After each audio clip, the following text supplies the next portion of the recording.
Like every 2 hours, he'd wake up and be like, where the hell is she?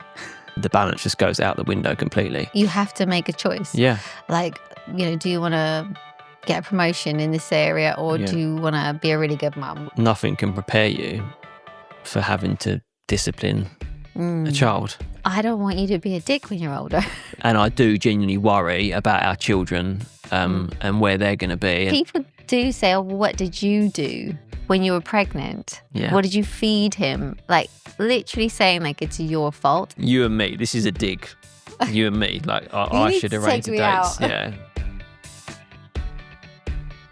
Hi guys, I'm Emily. And I'm Matt. And welcome back to our podcast, What They Don't Tell You. But we will. Yes, the podcast where we talk about all the lessons that we've been learning throughout parenting and the lessons that we're still learning as well. And today we're going to be talking about our toughest parenting moments.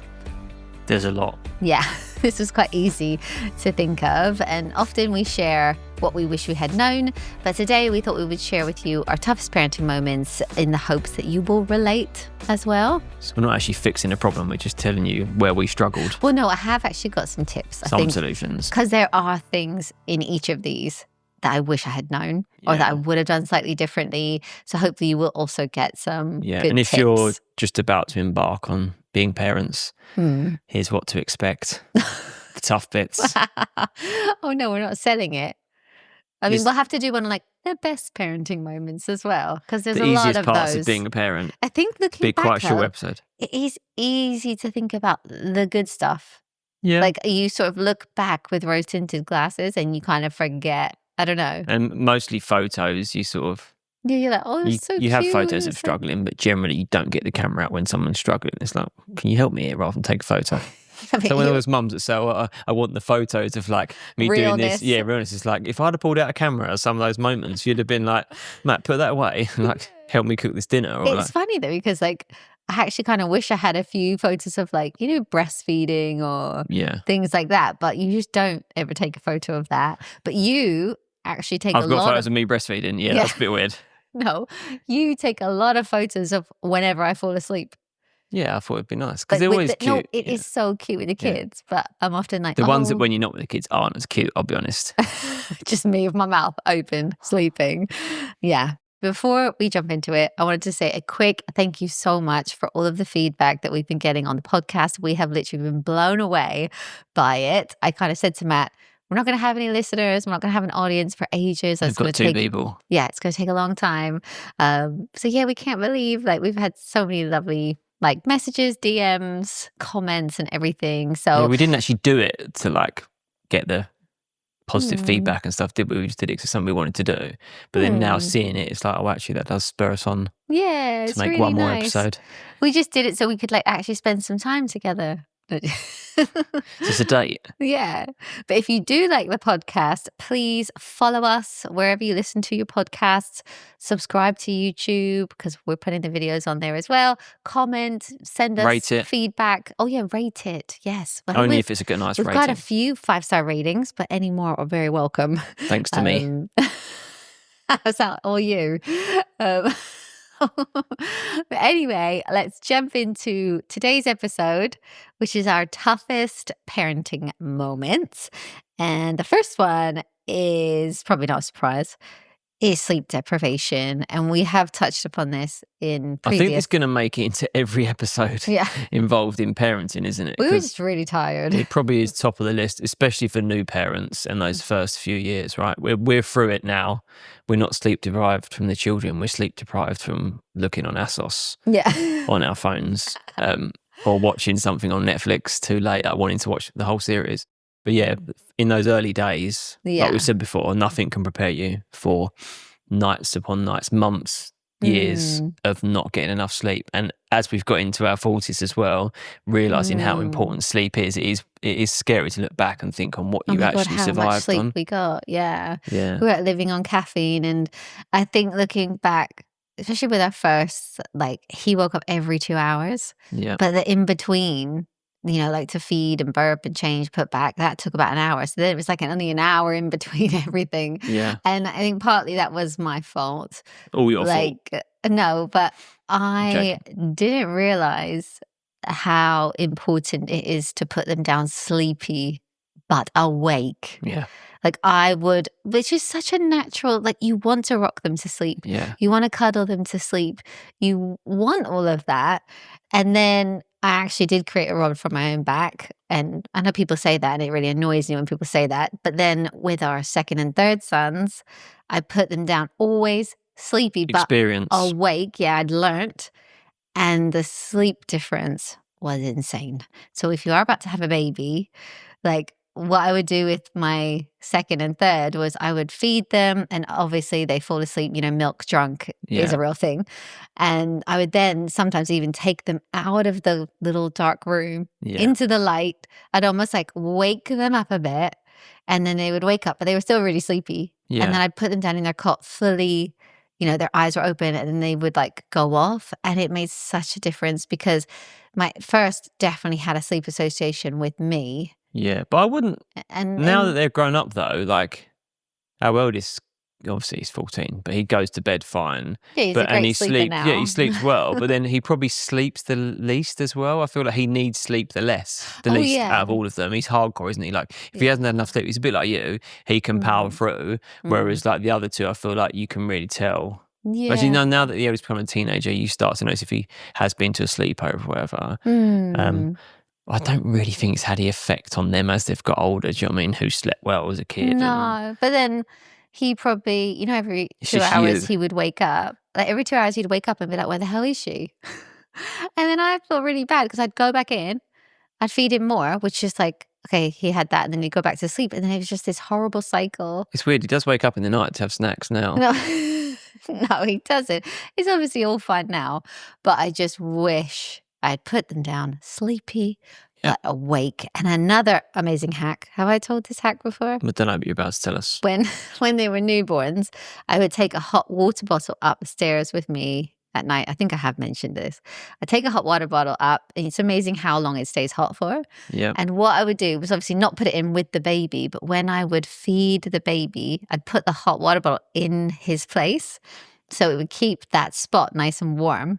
Yeah. Because also when you put a baby back into like a really cold bed, they like wake up and they hate it. Yeah. So as I'd feed him, I'd put that in. And then when I went to put him back, I'd just take it out, put him in the nice warm spot. And it made such a difference because all of our babies were like winter babies. Yeah. So it was really, really good. Good hack. I loved that hack. Yeah. That's why we've now got a heated sheet for us. We have actually. It's the best thing ever. Okay, that takes us on to the next one, which is like work-life balance.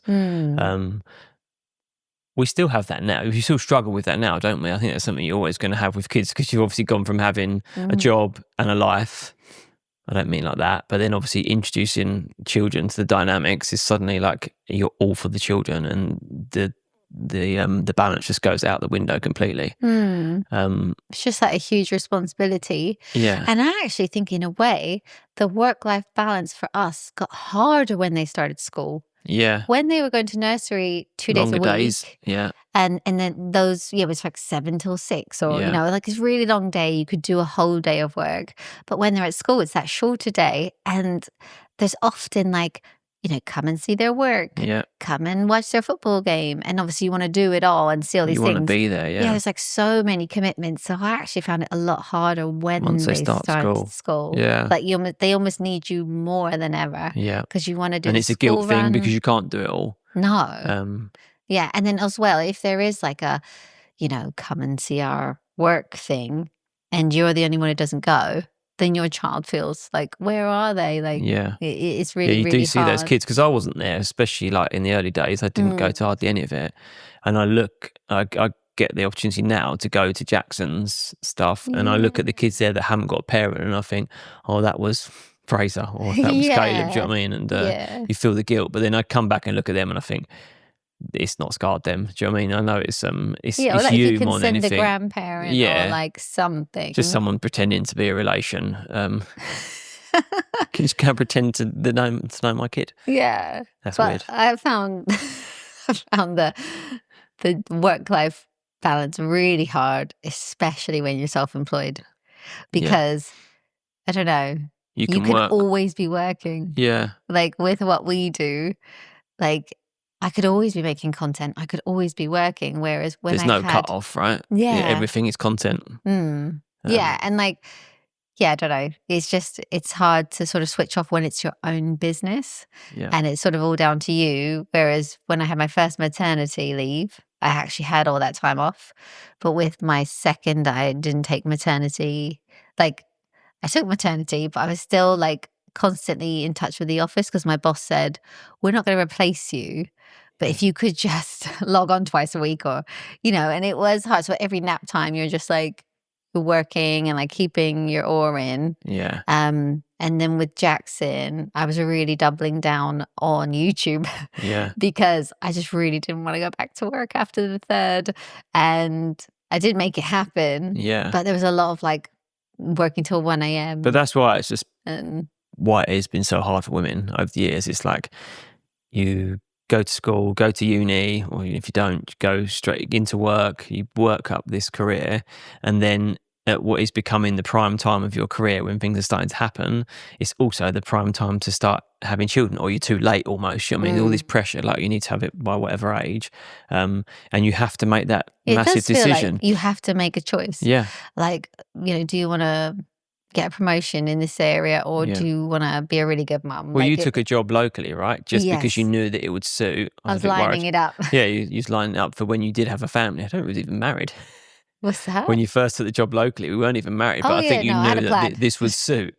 But you had to step back in your career because you was at a point where you could have gone on in the city, do you know what I mean, and taken the next step.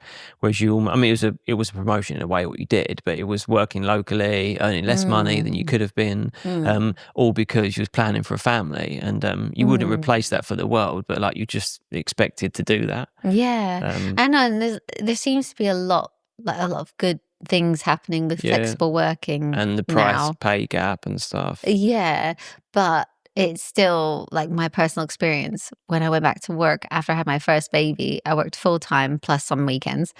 And then when I went back, I asked to come part time. Yeah. And they were like, okay, you can do 4 days a week. And then whenever we do these events on the weekends, whatever. Yeah.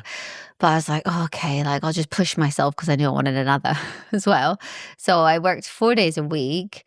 But I went back, it was all organized, I had to put his name down on the nursery list when I was like 12 weeks pregnant to get this nursery place, like it was really hard. Yeah. And then I went back and I was like, okay, I'll just make this work. And then within like the first 2 weeks, I got pulled into the office. We were thinking of having a restructure. You either have to come back full time or leave. Basically. Restructure. And then your job description was exactly the same for this new position, right? Looking back, I spoke to my friend who was in HR about this, and she was like, "Oh my God, like you could have taken them it, but you don't know to tribunal or whatever." But I don't know. I felt like I don't know. I felt like I just had to leave. I was like, this isn't what I want. And also, it didn't help that the second he started nursery, he got chickenpox. Yeah. So then I was like trying to juggle like being at home and also working. And then he went back. He got hand, foot, mouth. Yeah. And then he went back. Yeah, that and I was like, the real oh my God. work-life balance struggle, wasn't it? And, it was really hard. And also, I think a huge struggle that we have is we don't have a huge we have your mum. Yeah. She's a great support. But my family live in Canada. Slight problem. They're not really local. They can't really hop on a bus, help us. Yeah. And your mum still worked. Yeah. So it was really hard to get help as well. Like you can plan these things and you can think about them and you can talk about them, but it's like anything until you're actually in it, and it's like, look, that time comes around when you go back to work after maternity and whatever. It's like this is hard. Do you know what I mean? This is a real struggle. It's a massive responsibility. Yeah, and financially, you're really strained as well, aren't you? At that stage as well, you're really pushed. It was really hard. Yeah, sorry. And I feel like we're getting it right now. Yeah, but only because we've had to start businesses to work for ourselves. Yeah, well, we're fortunate that we've been able to do that. Yeah, but that was hard because I feel like it was all happening at once. We were having babies, we were moving house, we were working, but we were trying to start a side hustle so that we could but it was all at the same time. Yeah. And but I think sometimes you do that. There's something about having child that motivates you to literally change everything? Oh yeah, like overnight, isn't it? You have this child Yeah. and suddenly people say, "Oh, life like makes sense," or your own life will make sense. I feel, and it did for me. And suddenly everything goes to place, and you start thinking, "What did I ever do with my free time?" Oh my God, yeah. But I think it makes you more productive. I feel like the more you have on, the more productive you are. I feel like when you haven't got Yeah. much on, like when you go on holiday, like obviously you're relaxing anyway, but you struggle to get things done if you've got anything to do, or if you've got a day free to do nothing. Like often you do nothing. Yeah. And I think like give a parent 2 hours Yeah. and they can do Meal prep. so much in it. Because like we have to cram everything into nap time. Yeah. Like you can do so much work. No. Like you can be super productive. Yeah. But yeah. Don't feel like I've got any tips on work-life balance. Yeah, it's just We've been dig in. We've been a bit rubbish. You'll learn. No, I think like there are some things you can do. Like I actually read a book called The 4-Hour Work Week. Right. And it was saying things like don't constantly be checking your emails all day long. Allocate a time where you check your emails in the morning and you check your emails in the afternoon, and that is it. Yeah. You know, like you don't have to constantly be looking, you know, people aren't going to expect an immediate response. Like you can have a few hours between. Because obviously COVID changed everything, right, as well, with like the work-life balance for the good for a lot of people, not everyone I know, and obviously it was a terrible time to go through, but I feel like especially women, mums, I feel like so many of them said that their job just improved so much because their bosses realised that people can work from home. Not all industries I know, but there's a good few that can. Obviously, what else comes with it is the emotional roller coaster. Nothing can prepare you for that, right? I've said it before, like being hit by everything that comes with having a baby and having a family. Yeah. And I think for women as well, like our hormones are whack at the beginning. Yeah. Like we've Just the beginning. had that, well, maybe me all the time, but at the beginning, we're having all these hormones as well. So we're really like can be up and down and we're exhausted and we're breastfeeding. It's like takes a huge toll on you. Yeah. That is a massive parenting struggle, right? Because you just don't know what's going to happen to your body, like how you're going to cope. Yeah. Again, as a guy, you're a bit of a spare part, but you've got to be more than a spare part. You've actually got to show up and take some responsibility on things you thought you never would or never had to. Be there. And I think something I really struggled with is like, because I had quite a traumatic childhood. I know I haven't talked about it loads because the main reason I don't talk about it is because I haven't really told the kids about it. Yeah. And I think I wouldn't want them to like watch the podcast and be like, what? Yeah. Like, so when I we tell don't them. worry about that. They're never going to watch this podcast.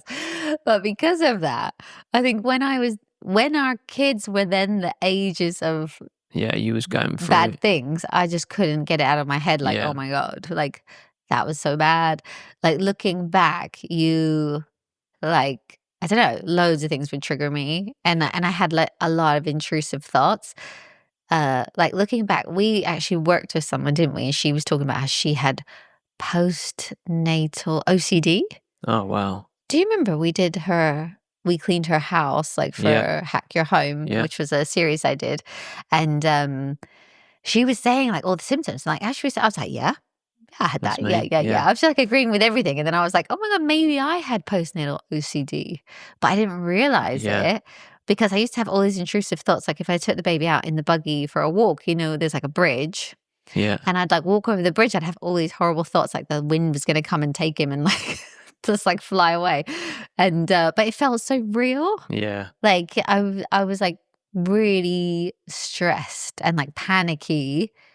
But then they are so precious, head. and even they haven't gone through what you've gone through. I should imagine it is a condition that some people do just get just from. Oh yeah, like I think just being an anxious mum. Yeah. Like it's not a bad thing. Like No. I think my level sometimes is a bit too much, but a bit of anxiety. It's nature's way of like protect them, like be safe. Yeah. You know. So there's actually good things that come out of it. Yeah. But at the toll of like your health. Yeah. You know, it can be like quite stressful.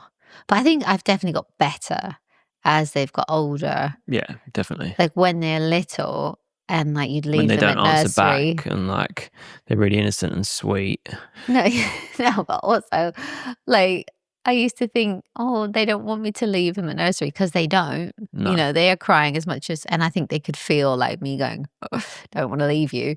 But, now they're older, they're like, "Okay, bye, like, I'll see you in a Got bit," their or independence, right? Yeah. yeah, they don't really mind. They've got their peers. Mm, mhm, Which leads me on to mm. discipline and boundaries. Yes. And then I've put like as well as parenting styles. So like nothing can prepare you for having to discipline a Mm. child. Mhm, We've been quite good with boundaries. mhm. We've spoken before. We both discipline the children in different ways, or like I'm the bad cop generally. We've obviously found a way. I mean, I just play up to that role. It's not me at all. And then you're learning from each other's parenting styles, right? Mm.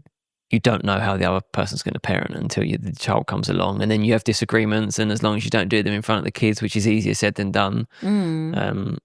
you should Mhm. be halfway there. Yeah, But I and feel that is a real big challenge.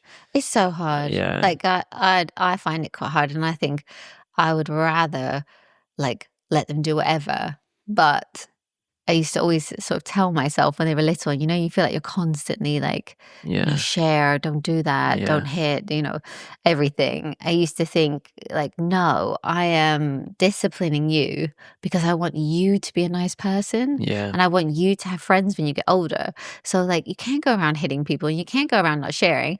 Like I need to just teach you because I don't want you to be a dick when you're older. yeah. And I want you to have friends. Yeah, there's probably nothing nicer, is there, than seeing your child like make friends, but also Mm. like showing emotion and like a care inside. I don't know, be a kid at school or a kid they meet in the park, checking some kids all right. And like as a parent, there's nothing that probably fills you with more joy. Not them succeeding, but actually them just being a good person. So like you feel Mm. like that is down to your discipline, Yeah. and pulling them up when they're not being nice. Mhm. Um, but then we'll come on to it. But like obviously, then they treat each other differently as opposed to how they would treat other people, which is kind of what you want. It's like when you're, I don't know, you go for parents' evening and you talk about the same child. Yeah.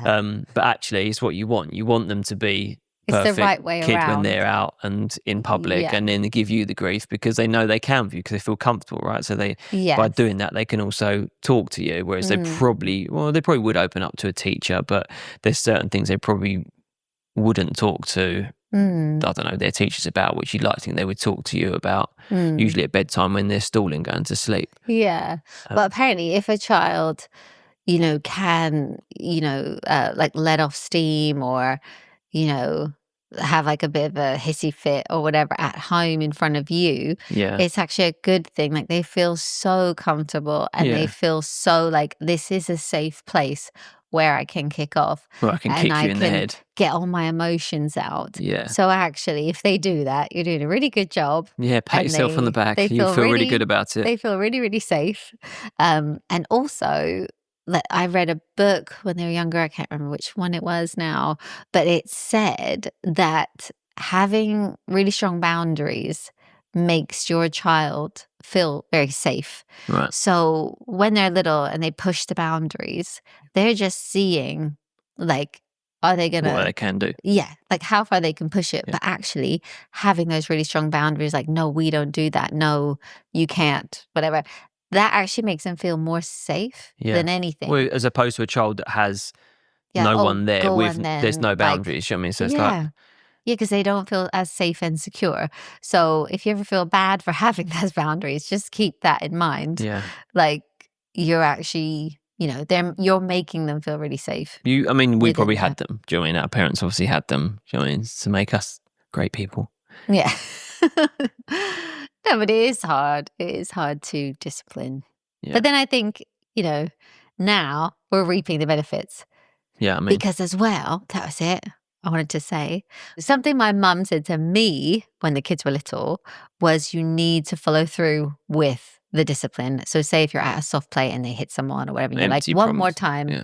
we are leaving. Empty And threats, right? they do it again. You got to leave because when they're teenagers and you're like, be in at 10 p.m., that's your curfew, they might think, mum never follows through with her discipline. And then they rock up at like 11 p.m. And that really stuck with me because I thought, I don't want you to be a disrespectful teenager, or I don't want you to think you can just get away with anything. So, and now we are reaping the benefits of that. Like, he's a really good boy. Like, I don't think he'd ever, like, you know, not cool, or, I mean, he's only young. He is still time. There is one empty threat, though, that you always, you never follow through on. What? No more iPad. Jake. I never say that. No, You're the that's one who the worst. says that. Or you to say leave it. and go like, right, if he does that once more, he's not on his iPad. And you're like, thanks. Yeah, don't say that. Yeah. Not that we like go crazy on that. We've done a whole episode on screen time. Yeah. So definitely watch that if you want to know about screen time. We check Emily's. What? But then that brings us on to something we've also spoken about before. Yes. Sibling rivalry. We've done actually a whole episode on not sibling rivalry, but siblings. Yeah. And like trying to make them be best friends. Yeah. And just get on, really. Yeah. Because we didn't have that challenge until we had a third, right? Well, like they were so young. Yeah, no, obviously then. Yeah. But then now, we have rivalry amongst, actually, there's rivalry amongst them all, isn't there, for certain things, you know what I mean? And nothing can prepare you for that. It's, for me, my mental health, can I talk about myself for a bit, is that right? Yeah. This gets to you. It really gets to me. Yeah. Them squabbling, is that a word? Yeah. There's just something about it. And then you think, I can't blow up because that's what they're doing. So I've got to like act really disciplined here and like mature about it. But then bickering about who sits in that side of the car, who, do you know what I mean, has the TV remote, all those really petty arguments. And they get to a point where they can't look at he's looking at me and all that. As a parent, like this late stage, not late stage, but this further down the line, this is a struggle for me. And I have to leave the room sometimes because my mental health, because I'm just like, I can't do it. I don't think they're that bad.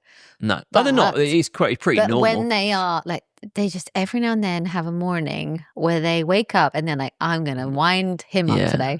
And you're like, just stop. And then it's a bit of one, he's trying to wind him up, and it's a bit of the other one, he's overreacting. And it's like that combined, it's like, oh, gosh. But they know each other so well. They know exactly how to wind each other up. They know exactly what to say. And, you know, I was like it, Jackson's like, he's calling me this. And I'm like, but you know you're not that. So don't get upset about it because he wants you to bite and you are biting. Like, stop. But it is really hard. Like, there is definitely like a bit of a pecking order. Yeah. Like, I feel like they're all hard on the one that's just below them. They think they're hard on each other. But one positive thing in this very negative podcast is that children who grow up with siblings turn out to be, better at dealing with people, better at dealing with difficult people because they've had to do it all their lives.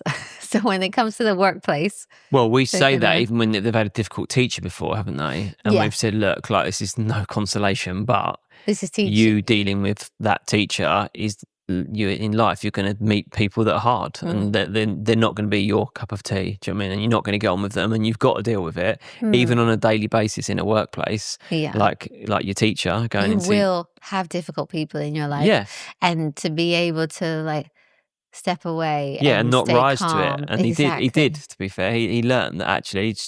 That teacher is just like that. That's them. That's their issue. And how sad is, it's like if people are constantly angry, how sad, it's not nice for them. No, it's not a good place to be. No, exactly. But but you can't have a child turn around to teach and go, are you all right? Because that would make it worse. You considered like that, But I said to Frey, like, actually getting they can't work till they're 16 now.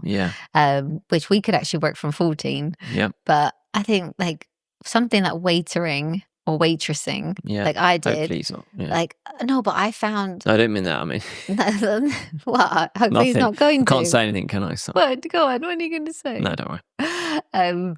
But like a job like that, it really teaches you how to deal with all different types of people. Because you will get people just kick off for no reason. It'd be great for them. But it's service with a smile, right? And it's like the customer's always right. That's it. And like trying to like. And even if they don't go on to work in that industry, like you gain such valuable skills from something like that. Yeah. So such good skills. How we met. Oh, yeah. I was a waitress. Yeah, you killed me with kindness. Yeah. Oh, Had my actually, kids. I didn't go to your table because I did like the look of you. So That's I weird. just... I was 8. You're older than me. Well, no, you were 6. What are you doing working there? Anyway, can we take it back to being more negative? The next point, which is something that's really, well, it's really current today more than anything, sadly, and even for us, it was a big thing as well, was the financial strain as a struggle.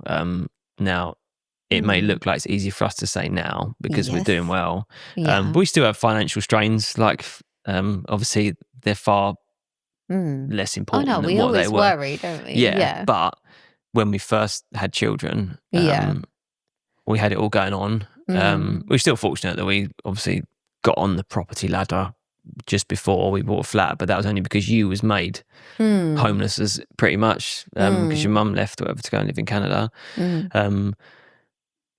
And the strain now for a young couple about to have a family, like financially in this country and in most of the world, I think, is such a burden. And I do genuinely worry about our children and where they're going to be. And like we almost spend a big chunk of our time worrying about how we could set them up. And although that's not our responsibility as a parent, you just feel it'd be nice to like give them a helping hand if we can, but then also because their generation, like I say, we're fortunate our generation, we could make it ourselves.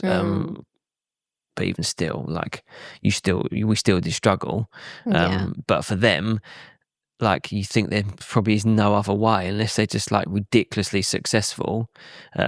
They can't just live a normal life and it'd be easy. And like, I know you work for what you get, etc. But yeah, like even getting onto the property ladder, it just seems so far from when we had to. Yeah, I mean, it's such an Like obsession though in this country. No, I like know. I think, like And owning, like you don't even own it. If having a mortgage on a house is such a thing, isn't it? yeah, I'm not, but I don't worry about that with them. I just worry about the cost of living. Do you know what I mean? For them come 10 years time, 15 years time, and even however well they're educated, unless they choose a career, and like you start looking at their careers, and I think when we were younger it was like follow your dreams, do what you want to do, but like there's now such an element of like that's all well and good, you need to follow your dreams, but like you're going to be living in a world that financially, like your dream of doing something, just so you know, you won't get this in life. Do you know what I mean? Those things that those luxuries that you're used to,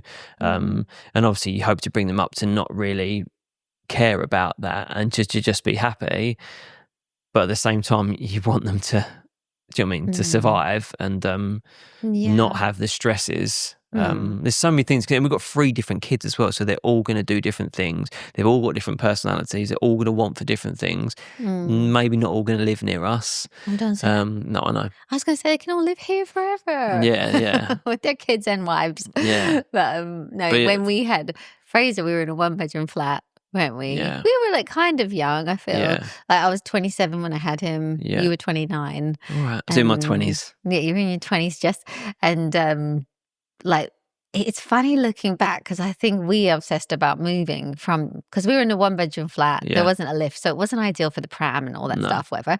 But you know, we were like the race was on to move when we were pregnant, and it didn't quite happen. It was recession; no one wanted to buy all this.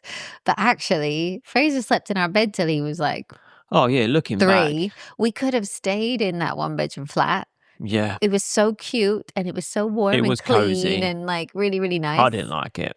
You didn't like it, but I loved it. I know. Because it was ours. Yeah. But also we could have stayed there where the mortgage was really small, and we could have squirreled away as much as possible just for a little bit longer. Like, but that's what's crazy. Like we obviously thought we needed a house, like we needed space. Like, we need more rooms. But I hear people now, they're didn't. like, they're having their first, and like, oh yeah, I'm just doing up the nursery. I'm like, it's the least of your worries. It's literally going to be in your I'm room. like, it's going to be in your room. By the time you go into the nursery, like, I don't know, trends would have changed. They're probably going to be coming up to 1 year old or whatever. It's like you probably don't need to be like this perfect little baby nursery. But I get it. You're in this bubble, aren't you? And it's like you obsess over it. You do want the space and everything. Yeah. But actually, we probably didn't need to rush it so much. And I think we were really good though at buying secondhand. Like we were never precious about, we've got secondhand buggies, secondhand everything. Yeah. And I'm so glad we did We got that. given a couple of things, didn't we? Like Different from friends and friends. stuff. Yeah. And then like, I don't know, you don't need a brand new pram. They cost like the same as a car, it felt like.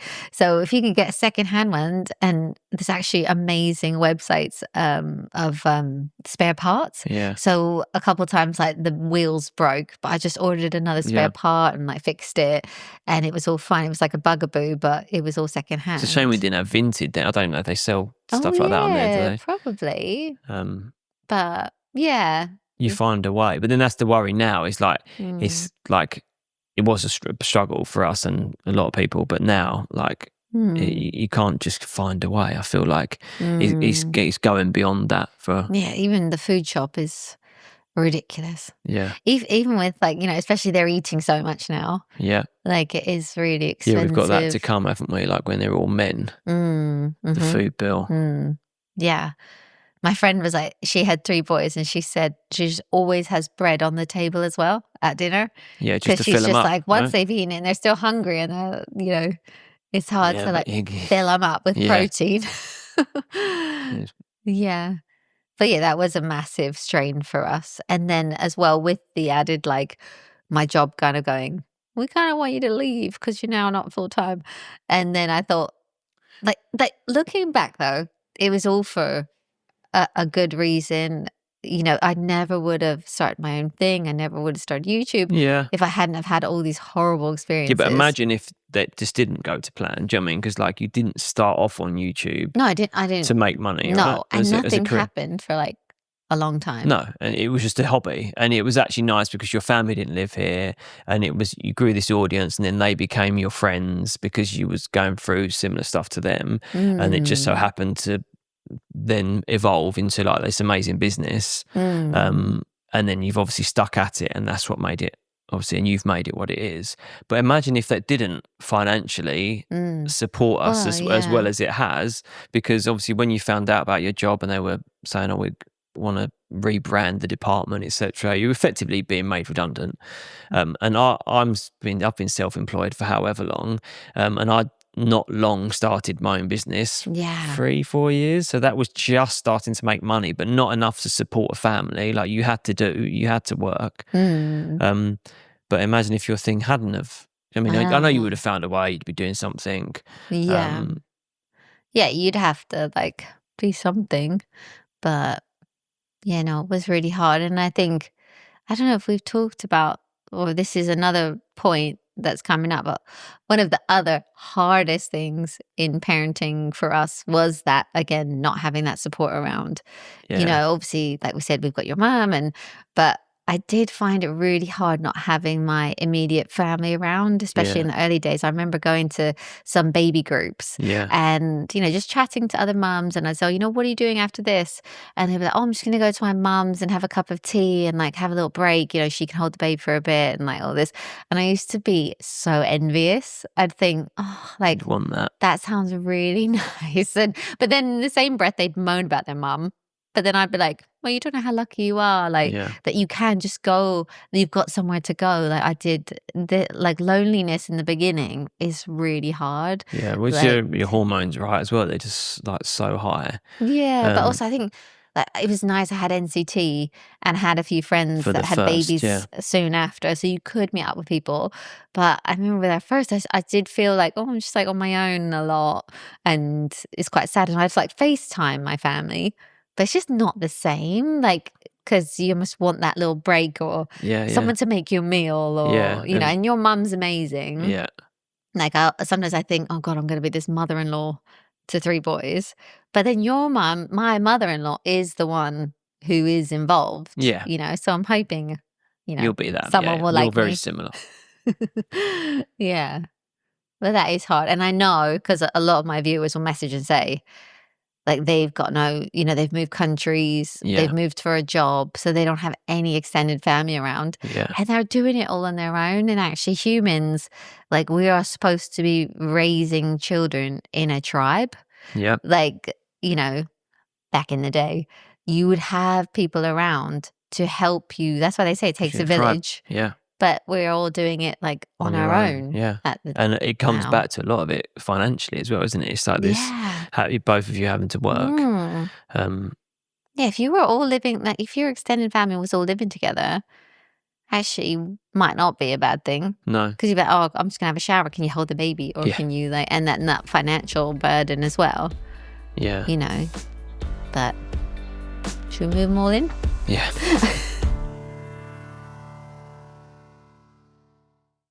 So for us, I think one of our toughest moments was the realization that our eldest has like a severe nut allergy or peanut allergy. Nothing can prepare you for your child's health issues that you might face. I mean, compared to some, we'd probably take what we've got. But there's something about it. Yeah, it's just like this constant worry. Yeah. And I think we should probably do a whole episode on allergies because it's such a big thing. Let us know in the comments if you would like to see that. Yeah. But we found out that our eldest had a severe nut allergy when he turned 1, hadn't he? Yeah. And we actually didn't give him peanut butter, but I think you had peanut butter toast. Yeah. He touched it. You know when they're in the high chair and they're just grabby? Yeah. And he just touched it and then touched his face and his face like blew up red hives. I took some pictures of it, but I just knew. I thought he'd never eaten it. You know, it's this thing you're supposed to wait to try when you're weaning them. And I just knew that he probably had an allergy, but we had to wait till he was 2.5 to do the blood test. Yeah. But then that did show, so we avoided all nuts, didn't we? And then it did show that he has like a severe peanut allergy. And it's just been a constant worry, you know, every birthday party. Like, and it's the kind of thing that I feel like it's hard for other people to understand the worry of it. Yeah, until it happens to you, until it's your children. A child with like food could be poison for him. Yeah. And it's hard because it does seem like the older generation, like, because it's our generation, all these allergies, it's like, it's nothing to do with anything that you've done to the food market. No, but allergies they've quadrupled. It's awareness as well, right? We're able to test. And but they have really gone up. Yeah. But apparently, you know, like before the 60s or 70s, hay fever was never a thing. Yeah. No one had hay fever. Now everyone's got hay fever. So that sort of started in the 60s and 70s. And this is like a secondary thing. So, you know, you have hay fever. Yeah. My family has allergies. Yeah. So it's like a secondary it was bound to thing. But as a mom, even people do say, oh, what did you do when you were pregnant? Yeah. What did you feed him? Like literally saying like it's your fault. And it's so hard because you already blame yourself. Yeah, you've been through that yourself and found out it's not that. I was like, well, maybe I did eat peanut butter toast when I breastfed once. Like, you know, but I did all the right things.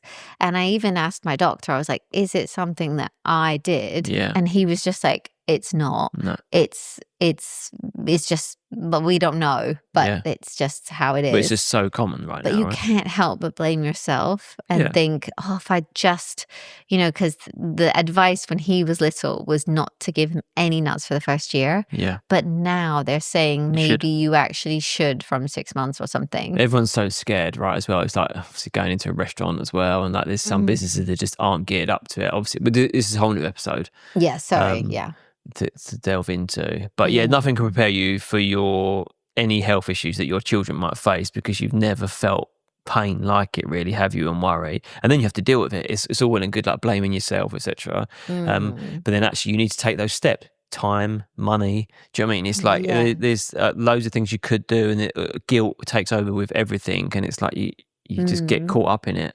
And it's just like remembering the medication everywhere you go. And then it's the worry because you are thinking about it all the time. He's going to this, okay, he needs to whatever, but he's obviously come to a point now where he's going to things himself.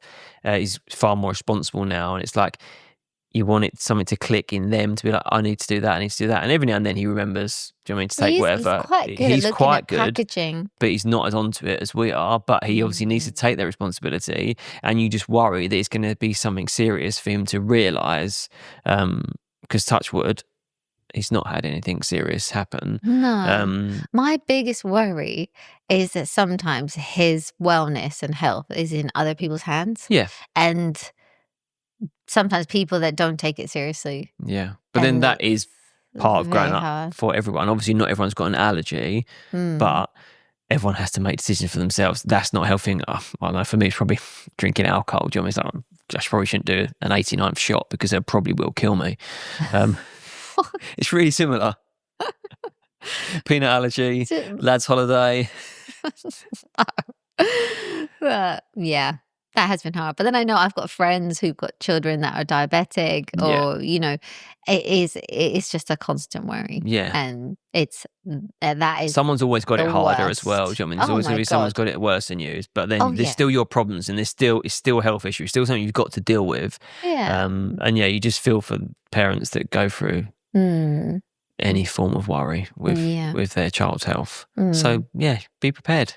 No. But you care more about their health than your own. Like, a million times over, I'd take it. Yeah. I would take that allergy. I would, if that was possible. Well, I don't know. You do love a bit of peanut butter. No, I would just take it off of him. And then, when he goes traveling or when he goes, you won't have to worry. Yeah. Like, I am gonna be worried, like he's gonna get annoyed with me calling and saying, what are you eating? Have you had lunch yet? What's your friend having for lunch? Don't finish his sandwich for him. Yeah. And another tough parenting moment is neglecting your self-care when you're a parent. It basically goes out the window. Yeah, for a good few years. Again, this is one for the early days, right? Because now you're 15 years later, 14 years later, you're finally finding, and the way I say like I didn't neglect myself, but I guess I never pampered myself anyway. No, you did. I think both of us, like, things go out the window, like going to the gym or having a hobby or having a life. Yeah, it's more difficult to do those things. Yeah, for sure. And you see people now, couples that are about to have a child, and you think, I do wonder how you're going to cope with not being able to go and do your golf own thing. Every Saturday and Sunday. Yeah, exactly. And obviously, the older you get, there's no denying it, the harder it must be, right? Because you've had X amount of years. Some people just hardcore, they're prepared for it. But some people, that overnight thing of your life changing, obviously for the better, but it still isn't for the better straight away. It's obviously your life completely changes and you have no time for self-care. And you wouldn't change it for the world, having children. But that is something to prepare for. Well, you can't really prepare for it, can you? It's it is hard just because you're so busy as well. Like, often in the early days, especially, you forget to take your vitamins. You don't have time to work out. You are actually, doing yourself no favors. Yeah. And now, it's only now that I'm 40, I'm like, oh my gosh, 40. like, but as soon as I turned 40, we're not lying on this, are we? As soon as I turned 40, I was like, oh my gosh, like, I need to look after myself now. Yeah. I need to actually, get some muscle, bone density, take some supplements, care about myself again, have a bath, like all these things. Yeah, that was nice. After 5 years, you took that bath. I was like, never thought she'd do it. But, and you and me, I think we're actually quite bad at date nights. No, date nights. What's that? Yeah, exactly. Because, we have... You and me. This is a dig. You and me. Like, I should arrange the dates. Out. Yeah, we live in this equal world now, but I have to arrange the dates. No, but it's hard to get a babysitter. Like, we don't want to put on your mum too much, do we? No, I think 6 nights is enough for her.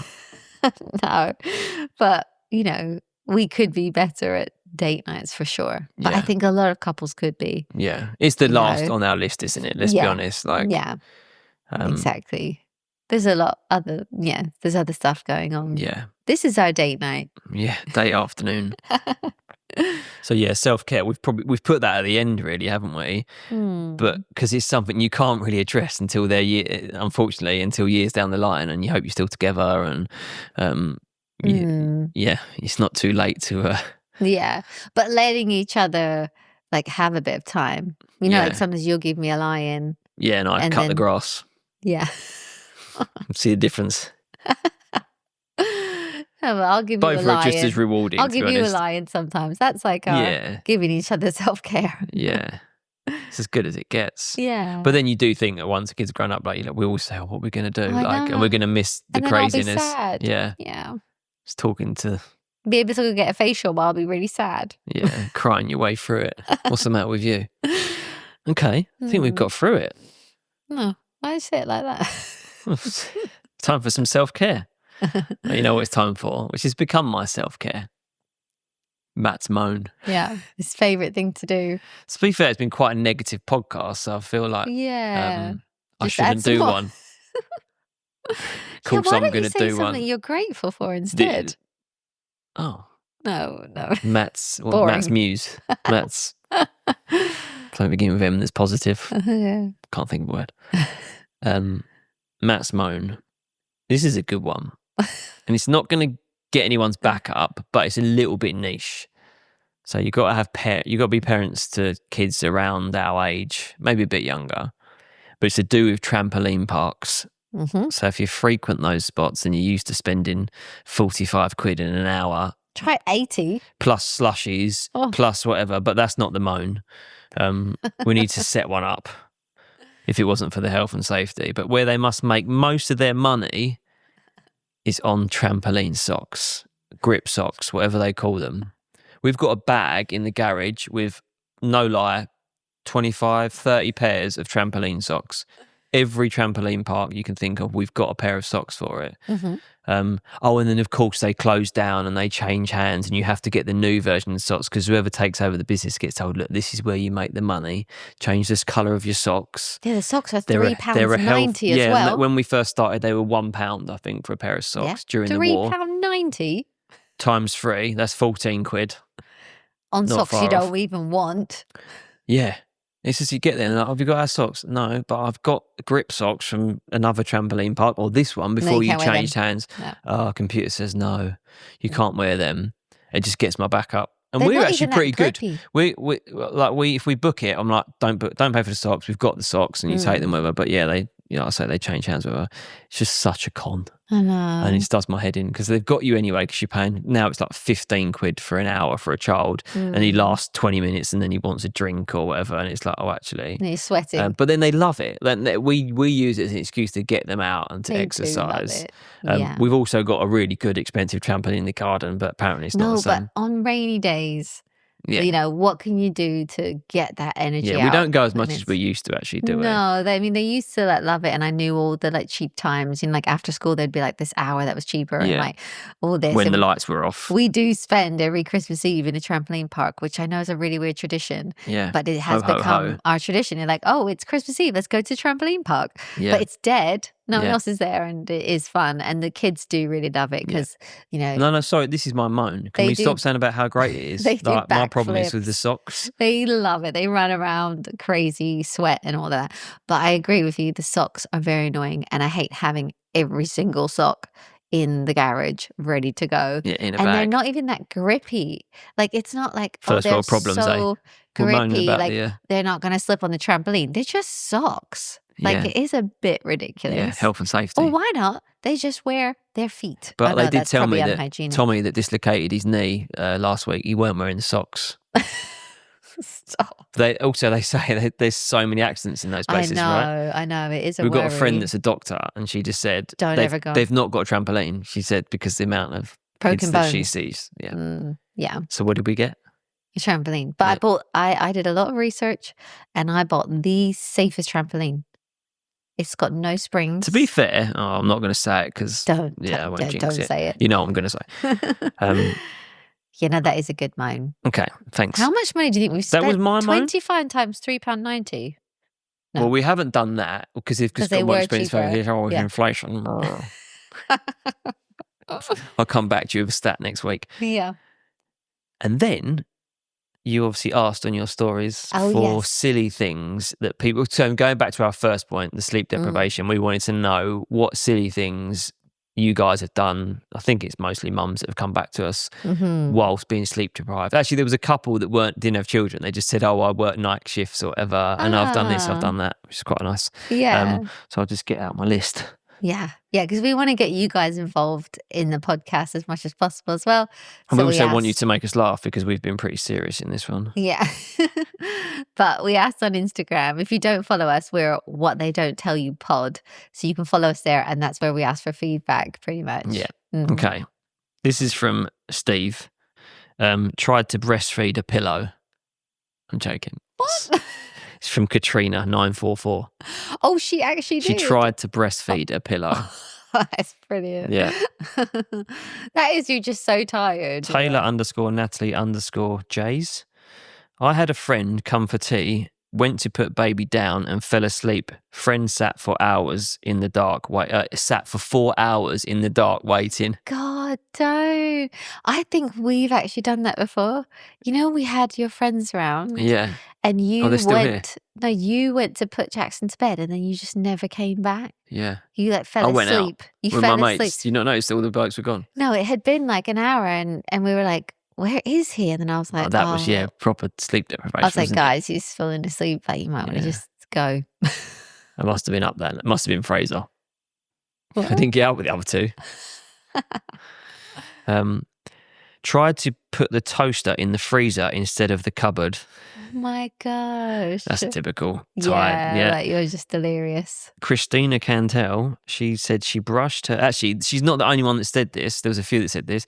Brushed her teeth with hand soap. Oh my god. Did you wash your hands with toothpaste? So, wow.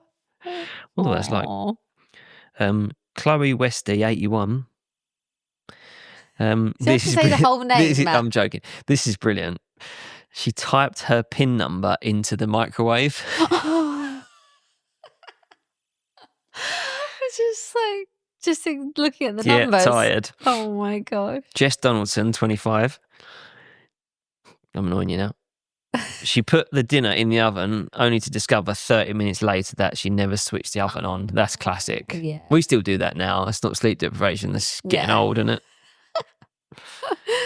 Oh my god. Okay, this lady, who I won't mention, she answered the door to the Amazon man with her tits still out and a sleeping baby. Oh, I have actually answered the door. That was when I worked for Amazon, actually. I remember that.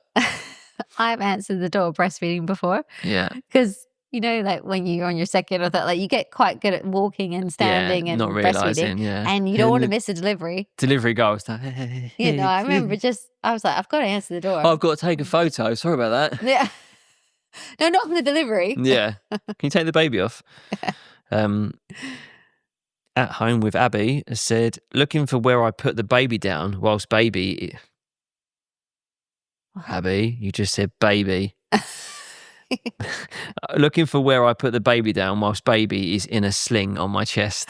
I love that. It's like looking for a pen, I've actually isn't it, on your seen ear? some really funny reels of dads who think they've lost the baby, but they're wearing it. Yeah. So they've got the buggy and they're wearing the baby and they look in the buggy and then the realization that their baby's gone and they're freaking out. They're looking around and then they suddenly realize like it's on them. I should probably tell my story, shouldn't I? I probably was sleep deprived, but I'd been driving, so I can't say that I was totally asleep, but I left a pram on the roadside. Yes. So literally drove home, didn't know.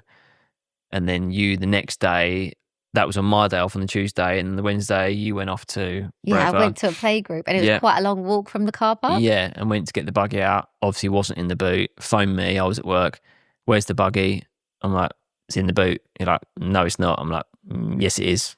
This went on, and then I suddenly just realised I was like, on the side of the I left road. it on the side of the road where I'd put the baby into the car, and then it was near the shop where I'd done it as well. So I walked up the street, and then I asked in the shops that I was in, and they said, "Oh yeah, remember there's a red buggy? Yeah." The police came and picked it up. I was like, "What?" Oh my So then you gosh. drove. Remember, you drove. I went to the police drove station. to the police station, and the buggy was there. Yeah. Thanks Who for knew? that. That's Taxpayers' really... money's been spent on paying policemen to go and pick up a buggy. That was your fault though. Yeah, no, that's what I'm saying.